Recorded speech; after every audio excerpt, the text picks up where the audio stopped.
Hello guys, this is 12th Harbinger and welcome to my complete Furina guide.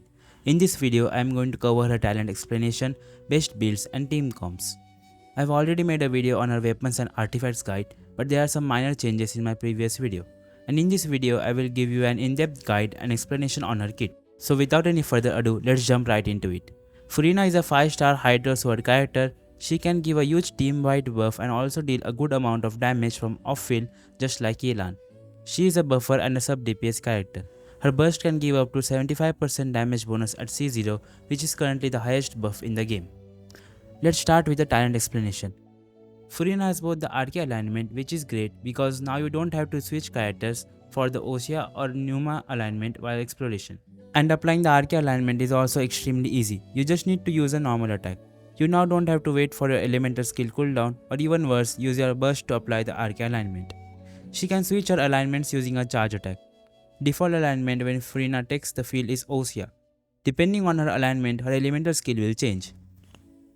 When she uses her elemental skill in Numa alignment, she will summon a singer that will heal nearby characters based on her max HP.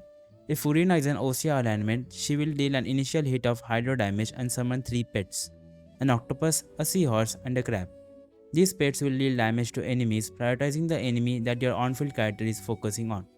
These pets will increase the damage by consuming the HP of the characters whose health is above 50%. Depending on the number of characters these pets consume, the damage will increase from 110% to 140%. 10% damage increase per character. This HP drain mechanic is extremely important for gaining the max stacks from her burst, and using a healer to maintain the HP above 50% also becomes crucial. We'll mostly be using the Osea variant of her elemental skill as it has a very high damage and also helps in building fanfare points by providing team-wide HP alteration. Both variants of her skill have the same duration of 30 seconds. If you change the alignment after using her elemental skill, the other Hydro summons will inherit the same duration and it won't get refreshed. The cooldown of her elemental skill is 20 seconds.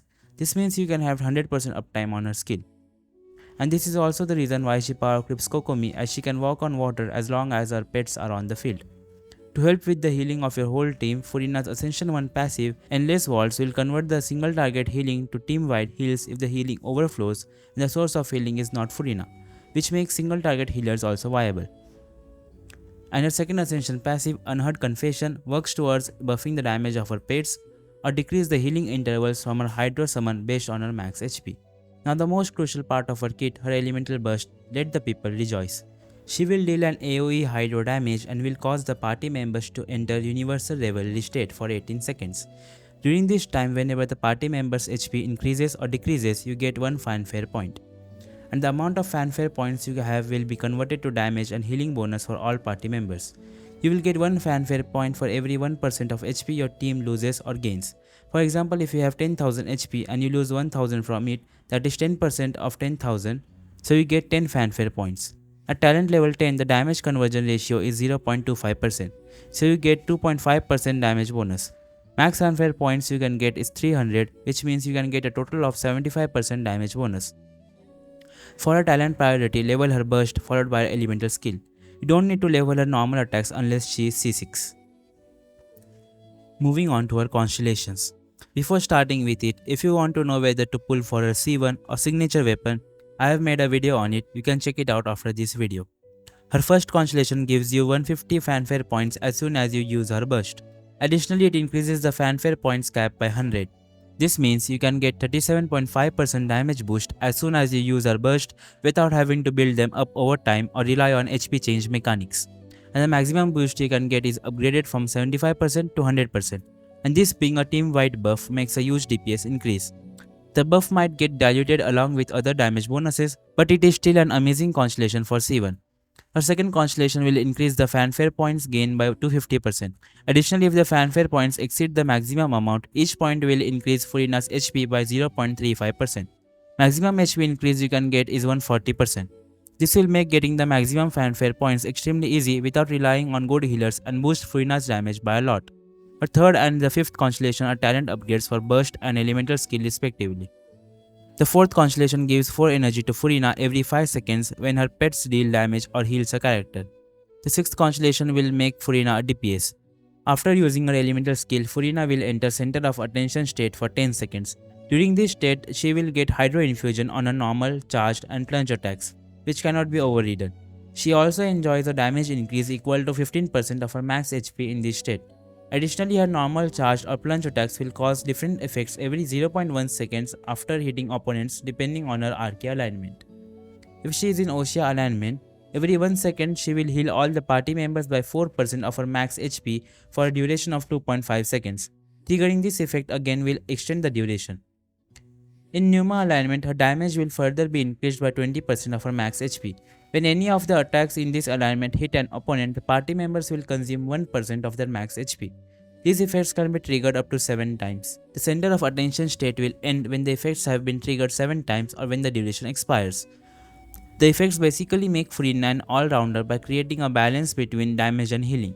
In Osha alignment, her pets will consume the party members' HP to deal damage, so her attacks heal the team for consistently getting the fanfare points. And in Numa alignment, her Hydro Summon heals the on-field character, so her attacks gain a damage increase and also consumes the party members' HP to get fanfare points. Furina is great without any Constellation and is an amazing character at C0. If you wish to pull for her Constellations, I suggest you go for her C1 or C2 if you are looking to enhance the overall buff she provides. As usual, the C6 is broken, but it is limited only to Whale or F2P players who have been saving since the birth of Zhongli, or if you are extremely lucky, which is obviously an extremely rare case scenario. Moving on to our artifact sets. Furina is an HP scaling unit and deals most of her damage from elemental skill. So the best set to use on her will be the Golden Troop, as it is the only set that boosts elemental skill damage and it does it by a lot. It gives a huge 70% damage boost to elemental skill. Alternatively, you can mix and use 2-piece artifact sets of Golden Troop and sets that give HP percent, Hydro damage bonus or energy recharge. You can also use 4-piece Noblesse Oblige on her, buff the attack of your whole team. Furina is a character that buffs the team with her burst, so you need to have 100% uptime on her burst. For her energy recharge, you will need around 160% energy recharge in double Hydro or with a Favonis user, and around 180 to 190% with Furina as the solo Hydro unit. Do keep in mind these are just generic numbers. In practice, you can reduce this number more by feeding her Hydro or Favonis particles by swapping into her. Using weapons like Sacrificial Sword on Xingqiu can further lower the amount. For the sands, you can either use HP percent or energy recharge sands. Generally, with weapons that don't give energy recharge from its stats or passive, you would want to use an energy recharge sands to meet the requirements unless you have a crazy amount from your substats. And with energy recharge weapons, you can go with HP percent sands. For the goblet, you can use a HP percent or Hydro damage bonus goblet. HP percent goblet can be better with Kazuha as he gives a huge damage bonus. But there's not much difference with the damage between them. You can just go with the one with better substats. And lastly, for a circlet, you can go with a crit circlet or HP percent circlet depending on your stats. Again, there's not much difference between a crit stat circlet and a HP percent circlet. If you have a really good HP circlet with amazing substats and can maintain a good crit ratio, just go for it. Furina also has crit rate accession passive, which can make building crit rate on her a bit easier. Try to aim for 60 plus crit rate. A full HP build works on Furina given that you can maintain a good crit ratio. Around 34k to 40k HP should be enough on her. For her artifact substats, try to get the required amount of energy recharge, then focus on crit rate, crit damage and HP percent. Your weapons also affect your artifact choices. Now let's move on to her weapons. Her best option is a signature weapon, Splendor of Tranquil Waters. It gives a huge 88% crit damage and gives additional elemental skill damage and HP bonus when her and party members' HP increases or decreases. But this weapon is not a must-have as there are many other great options that you can use on her, and the damage increase when compared to her other options is around 10 to 15%, which is in my opinion not much of a difference. Next we have his Nilo's signature weapon, Key of Khaj-Nisut. It gives a huge 66% HP to Furina and additional 20% from its passive. It also gives elemental mastery buff to the whole team, which can be a huge boost in some teams. It can be the best weapon option to use as it provides high damage along with the elemental mastery buff, which can be valuable in some teams. Since you get so much HP from this weapon, you should use a Hydro damage bonus goblet on her so that you don't overcap on your HP and lose out on damage. Jet Cutter is another great option for Furina for increasing her personal damage as it gives a lot of crit rate and gives 20% HP from its passive. However, the second part of its passive is wasted on her as it gives attack which is not required on Furina. So it is better to use it on a DPS that can make full use of this weapon. But if no one is using it, you can give it to Furina.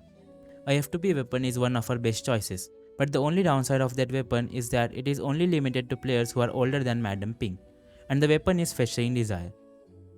It gives energy recharge which is needed by Furina and gives a huge 32% increased damage and 12% crit rate to her elemental skill. The Festering Desire and Primordial Jet Cutter have a very small difference in damage. If you don't have this weapon, there's another similar weapon that is completely free. It is the Ferryman's Sword. It is just like Festering Desire but gives energy recharge instead of the elemental skill damage. At R5 it gives 16% elemental skill crit rate and gives 32% energy recharge after using elemental skill. This will make building energy recharge on Furina a lot easier, but you need to fish for this weapon.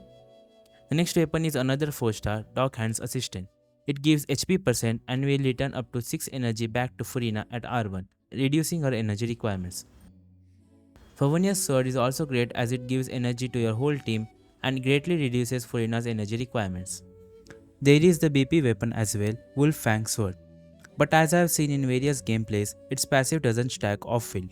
You can use it on her, but the other F2P options are just simply better and this weapon is paid as well, so in my opinion it's not worth spending your money on it.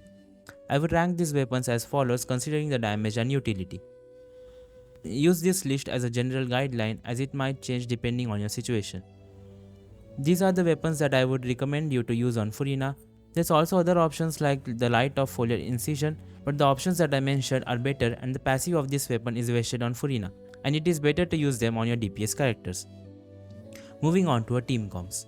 I will give you a general idea of how to build teams around Furina in this video. I have already made a detailed video where I explain Furina's teams, you can check it out. So for Furina you will need to use a healer with her. Don't worry if you don't have extremely good healers like Kokomi, Baizu or Jin. There are also other healers that can be used for getting a good amount of fanfare points like Charlotte, Kuki Shinobu, Mika, etc. Bennett can also work with Furina even with the 70% healing limit. He won't be able to activate Furina's Ascension 1 passive that triggers from healing overflow, but you can cycle the healing throughout your teammates for getting the fanfare points consistently. She has a great synergy with Noelle as she can be the healer as well as the DPS. She is not restricted to having an extremely good healer, since a decent healer can also provide a decent amount of fanfare stacks for buffing the team. The other slot is Flex. Here you can use a support, another Hydro character or any sub DPS. Using another Hydro characters like Yelan and Xingqiu can help with reducing Furina's energy requirements and also provide a good off-field damage which also gets buffed by Furina. And the remaining slot will be your DPS character. In teams where you only rely on reactions like Blooms, Hyperbloom or Burgeon, you would want to avoid using her as her buff won't affect the reactions, and these teams don't focus on characters' personal damage, which makes Furina's kit a complete waste in such teams. And that's all you need to know for building her teams. There are many teams where Furina can fit in as she is a Hydro sub DPS and also a buffer. And that's all for this video. Let me know in the comments if you have any questions or if I missed anything. Don't forget to support my channel by liking and sharing the video. Subscribe for more Genshin Impact videos. Thanks for watching.